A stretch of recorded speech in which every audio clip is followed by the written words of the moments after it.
రామాపురం అనే గ్రామంలో గోదావరి నది ఒడ్డున ఉన్న మర్రి చెట్టు పైన ఒక పావురం నివసిస్తూ ఉంది. అదే చెట్టు కింద నివసించే చీమలతో అది మంచి స్నేహాన్ని పెంచుకుంది.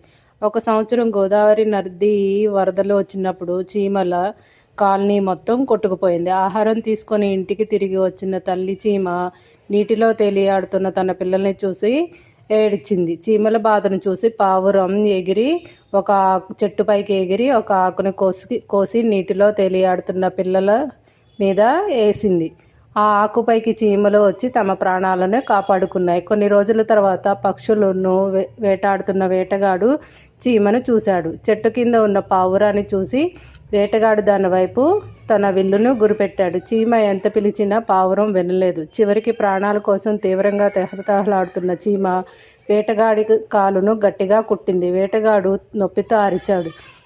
పావురం ఆ అరుపుకు ఎగిరిపోయింది. వేటగాడు చీమను నలిపేశాడు. అది చచ్చిపోయింది. ఇది గమనించిన పావురం తన కోసం ప్రాణం త్యాగం చేసిన చీమకు కృతజ్ఞతలు చెప్పి తానే చీమల పిల్లలకు ఆహారాన్ని పెట్టి వాటి పెంచి పెద్ద చేసింది. వాటితో సంతోషంగా జీవించాయి.